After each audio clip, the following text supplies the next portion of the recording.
11 August నెల 2024 నుండి 17 August నెల 2024 వరకు ఈ వారం రోజులు వృశ్చిక రాశి వారికి గోచార ఫలితాలు ఏ విధంగా ఉంటాయనేది సశాస్త్రీయమైన పద్ధతిలో తెలుసుకునే ప్రయత్నం చేద్దాము.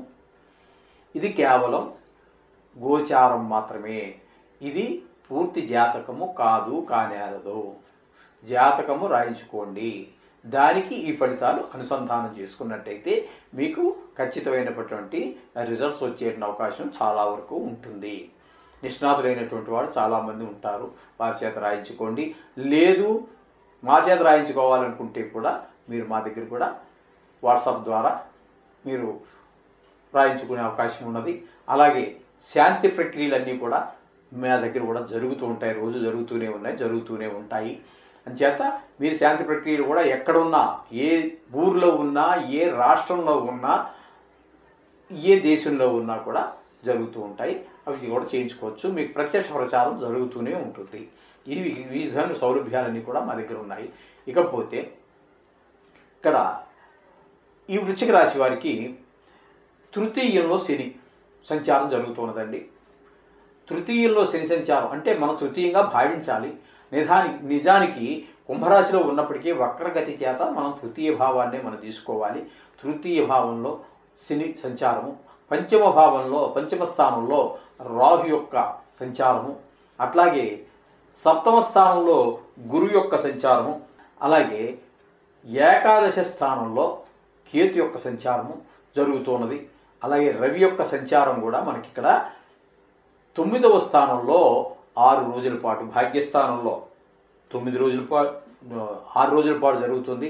అలాగే తదుపరి 1 రోజు మాత్రం దశమ స్థానంలో ఆయన యొక్క సంచారం జరుగుతుంది. రవి యొక్క సంచారం, చంద్రుని యొక్క సంచారము జన్మము, ద్వితీయము మరియు వ్యయ స్థానాల్లో 3 స్థానాల్లో చంద్రుని యొక్క సంచారం జరుగుతున్నది. కుజుని యొక్క సంచారం తీసుకున్నట్టయితే వృషభంలో అంటే 7వ స్థానంలో ఆయన యొక్క సంచారం వారం రోజులు జరుగుతుంది. బుధుని యొక్క సంచారం మనం తీసుకున్నట్టయితే భాగ్యస్థానంలో బుధుని యొక్క సంచారం జరుగుతుంది. అలాగే ఏకాదశ స్థానంలో కేతు యొక్క సంచారం మనకి జరుగుతున్నదండి ఈ వృశ్చిక రాశి వారికి. వీటి ఇప్పుడు ఆ సంచారం జరుగుతుంది. వాటి ఫలితాలు ఏ విధంగా ఉంటాయని తెలుసుకునే ప్రయత్నం చేద్దాం. తృతీయ భావంలో అంటే తృతీయ స్థానంలో శని యొక్క సంచారము మంచి ఫలితాలు, శుభప్రదమైనటువంటి ఫలితాలన్నీ కూడా అందజేస్తూ ఉంటాడు. ఆయన అందరి యొక్క సహాయ సహకారాలు అందుతాయి. అలాగే మీ వ్యాపారం చేసే దగ్గర కానీ, ఉద్యోగం చేసే దగ్గర కానీ, కుటుంబంలో కానీ, ఇరుగు పొరుగు వారి దగ్గర నుంచి కానీ అన్ని రకాలైనటువంటి సహాయ సహకారాలు కూడా మీకు చక్కగా అందుతూ ఉంటాయి. ఈ విధమైనటువంటి ఫలితాలు మీకు శని భగవానుడు ఇస్తూ ఉన్నాడు. మళ్ళీ రుజు మార్గంలోకి వచ్చాక వేరే ఫలితాలు ఉంటాయి, అప్పుడు మనం చెప్పుకుందాం దాని గురించి. ఇక్కడ పంచమ స్థానంలో రాహు ఉన్నారండి. పంచమ స్థానంలో రాహు యొక్క సంచారం మనకి శుభప్రదమైనటువంటి ఫలితాలను ఇవ్వజాలరు. అలాగే కొంచెము తద్వారా మనకి ఏంటంటే ఈయన నీచజన సహవాసం, దుష్టులతో సహవాసం, తద్వారా కొన్ని మనకు అంటుకుంటాయి. తస్మాత్తు అంచేత మీరు జాగ్రత్తగా చూసుకోండి, చెడ్డవారితో తిరగమాకండి. అలాగే అక్కర్లేనటువంటి సంచారాలు అంటే ప్రయాణాలు అవి చేస్తూ ఉంటారు. ఈ దురలవాట్లు, చెడ్డ అలవాట్లకి అన్నిటికీ కూడా కారకుడు రాహువే కాబట్టి ఆయన నుంచి కొంచెం జాగ్రత్తగా ఉండటం మంచిది. మనకేమైనా ఉంటే అసలు వాళ్ళతో తిరగకపోతే ఆ గొడవ ఉండదు అనుకోండి, కానీ దాని యొక్క ప్రభావం కాబట్టి ఉన్నప్పటికీ కూడా తగు జాగ్రత్తలు తీసుకోండి. ఈ విధమైనటువంటి ఫలితాలన్నీ కూడా మనకి రాహు వల్ల కలుగుతుంటాయి. అలాగే సప్తమంలో గురువు యొక్క సంచారం జరుగుతోందండి. సప్తమంలో గురువు యొక్క సంచారం చాలా శుభప్రదమైనటువంటి ఫలితాలను ఇస్తుంది. భార్యాభర్తల మధ్య కానీ, మన కుటుంబ సభ్యుల మధ్య కానీ, అలాగే మీరు భాగస్వామ్యంలో వ్యాపారం చేస్తున్నట్టయితే మీ వ్యాపారంలో భాగస్వాములు కానీ చక్కగా మీకు సహకరిస్తారు. ఇద్దరి మాట ఒకటవుతూ ఉంటుంది. తద్వారా వ్యాపారం ముందుకు వెళ్తూ ఉంటుంది. ఈ భార్యాబిడ్డలు అందరూ సహకారం, పిల్లలు అందరూ మన సహాయ సహకారాలు అందించడం ద్వారా, మనం చెప్పిన మాటలు వినడం ద్వారా మన సంసారం కూడా ముందుకు వెళ్ళే అవకాశం స్పష్టంగా కనిపిస్తూ ఉంటుంది. ఈ విధమైనటువంటి ఫలితాలన్నీ గురువు ద్వారా మనకి లభిస్తూ ఉన్నాయి. ఇకపోతే ఏకాదశ స్థానంలో కేతు యొక్క ఫలితాలు కూడా చాలా మంచి ఫలితాలు మనకి అందుతూ ఉంటాయండి. కేతు యొక్క ఫలితాలు కూడా మనకి తక్కువేవి కాదండి. అవి కూడా చాలా మంచి ఫలితాలు మనకి వస్తూ ఉంటాయి. అలాగే కొంచెం ఈ మంచి ఫలితాలు రావడం ద్వారా మనకి కొంచెం మంచి దేవుడి మీద భక్తి పెరగడము, కాస్త తీర్థయాత్రలు చేయటము, లేకపోతే గుడికి వెళ్ళటము, ఇలాగే కొంచెం ఈ విధమైనటువంటి ఈ దేవుడి మీద భక్తి పెరగటము, వస్తువులన్నీ కూడా సంపాదించుకోవటము, ఇట్లాంటి మంచి మంచి ఫలితాలన్నీ కూడా మనకి ఈ కేతు ఏకాదశ స్థానంలో సంచారం చేయటం వల్ల కలుగుతూ ఉంటాయి. ఇక రవిని కనుక తీసుకున్నట్టయితే కర్కాటకంలో అంటే భాగ్యస్థానంలో రవి యొక్క సంచారం ఒక 6 రోజులు 9వ స్థానంలో భాగ్యస్థానంలో, తదుపరి ఒక్కరోజు మాత్రం దశమ స్థానం అయినటువంటి సింహంలో ఆయన సంచారం జరుగుతోంది. 6 రోజులు సంచారం చేసేటటువంటి భాగ్యస్థానంలో మాత్రం శుభప్రదమైనటువంటి ఫలితాలను ఇవ్వజాలరు. 9వ స్థానంలో అంటే మనకు వచ్చేటటువంటి భాగ్యాలు ఏవైతే ఉన్నాయో, భాగ్యాన్ని ఏవైతే అనుకుంటున్నామో అవన్నీ కూడా అంటే అవన్నీ కొంచెం వెనక్కి లాగి పెట్టేటువంటి అవకాశం ఉంటుంది.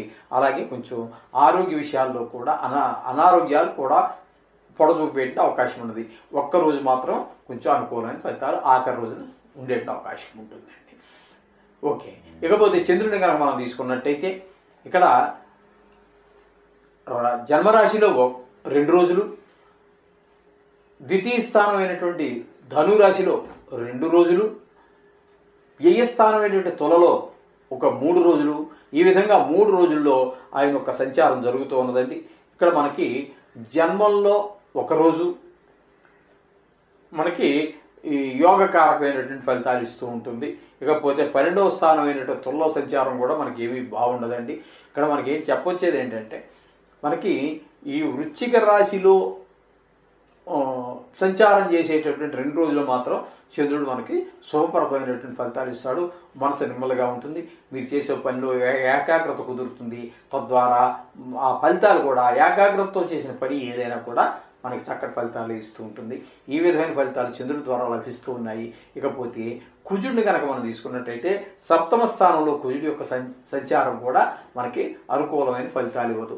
ఇక్కడ 7వ స్థానంలో ఆల్రెడీ మనకి గురువు గారు ఉన్నారు. ఆయన గురించి చాలా మంచిదని మనం చెప్పుకున్నాము. ఏవైతే ఫలితాలు మనకి భార్యాబిడ్డలు ఇవన్నీ ఏవైతే మనం చెప్పుకున్నామో దానికి వ్యతిరేకమైనటువంటి ఫలితాలే ఇవ్వడానికి ఆయన అక్కడ ఉన్నాడు రెడీగా. గురుడు ఆ ఫలితాలు మనకి ఇస్తూ ఉంటే ఈయన అడ్డు తగులుతూ ఉంటాడు. ఈ విధంగా ఇద్దరు ఒకే స్థానంలో ఉన్నారు కాబట్టి, 7వ స్థానంలో ఉన్నారు కాబట్టి కొంచెం ఈయన కొంచెం వాక్కులో కొంచెం కఠినత్వం ఉండటము, ఈ భార్యాబిడ్డల మీద చిరాకు పట్టడము ఇవన్నీ చేస్తూ ఉంటాడు. ఆయనేమో మనకు అనుకూలంగా ఉండడానికి ఆయన ప్రయత్నం చేస్తూ ఉంటే ఆయన పైన ఆయన చేస్తున్నాడు, ఈయన పైన ఈయన చేస్తూ ఉంటాడు. ఈ విధంగా వాళ్ళిద్దరూ కొంచెం అక్కడ వ్యతిరేక భావాలన్నీ వస్తూ ఉంటాయి. ఈ విధంగా కుజుడి యొక్క సంచారం వల్ల. ఇకపోతే బుధుని యొక్క సంచారం కనుక మనం తీసుకున్నట్టయితే భాగ్యస్థానంలో బుధుడి యొక్క సంచారం జరుగుతున్నదండి. భాగ్యస్థానంలో బుధుడి యొక్క సంచారం కూడా అంత శుభ ఫలితాలు ఇవ్వదు. మనకు రావాల్సినటువంటివి అనుకూలమైనటువంటి ఏవైతే ఉన్నాయో అవన్నీ పొందకుండా కొంచెం మనం పొందలేకపోతాం. ఈ వారంలో ఆయన అక్కడ ఉండటం ద్వారా పిల్లలు కొంచెం మనం చెప్పిన మాట వినకపోవటం అని, అలాగే చిన్న చిన్న విషయాలన్నీ ఉంటాయి. వారం రోజులు కూడా మనకి బుధుని వల్ల అంటే వ్యాపారంలో కొంచెం వెనకబడటము ఇట్లాంటివన్నీ కూడా మన మాటలో కూడా అంత సౌమ్యత లోపించటము ఇట్లాంటి కార్యక్రమాలన్నీ కూడా జరుగుతుంటాయి. కొంచెం ఆదాయం కూడా తగ్గే అవకాశం ఉంటుంది. ఈ విధంగా బుధుని యొక్క సంచారం వల్ల జరుగుతూ ఉంటుంది. ఇక శుక్రుని యొక్క సంచారం కనుక మనం తీసుకున్నట్టయితే సింహంలో అంటే 10వ స్థానంలో ఆయన యొక్క సంచారం చాలా శుభప్రదమైనటువంటి ఫలితాలు ఇస్తూ ఉంటుంది. తద్వారా మనకి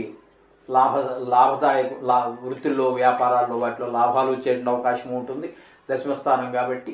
అలాగే వృత్తి వ్యాపారాల్లో కూడా అక్కడ మనుషుల యొక్క సహాయ సహకారాలు బాగుంటాయి. ఈ విధంగా శుక్రుడి యొక్క సంచారం దశమంలో కూడా మనకి చాలా శుభప్రదమైనటువంటి ఫలితాలు ఉంటాయి. లలిత కళల్లో కానీ, డ్రాయింగ్లో కానీ, శిల్పంలో కానీ మీకు ఇందులో ప్రవేశం ఉన్నట్టయితే అక్కడ కూడా మీకు ఒక మంచి గుర్తింపు లభించే అవకాశం ఉంటుంది. ఈ విధంగా నవగ్రహాల యొక్క ఈ 12 రాశులతో సంచారం ఈ వృశ్చిక రాశి వారికి ఈ విధమైన ఫలితాలు ఉంటాయి. సహజమే, కొన్ని ప్రతికూలంగా కొన్ని అనుకూలంగా ఉంటూ ఉంటాయి. ఏం కంగారు పడద్దండి. నవగ్రహ మంత్రాలు చెప్పుకోండి. వారం రోజులు కన్ను మూసి తెరిచే లోపల మళ్ళీ వారం రెడీ అవుతుంటుంది. అందుచేత ఈ నవగ్రహ మంత్రాలు రోజు పూజతో పాటు ఒక 2 నిమిషాలు ఈ నవగ్రహాలకు సంబంధించి కానీ నవగ్రహ మంత్రాలు కానీ ఏదైనా చేసుకోండి. అంతా మంచి జరుగుతుంది. శుభం భూయాత్.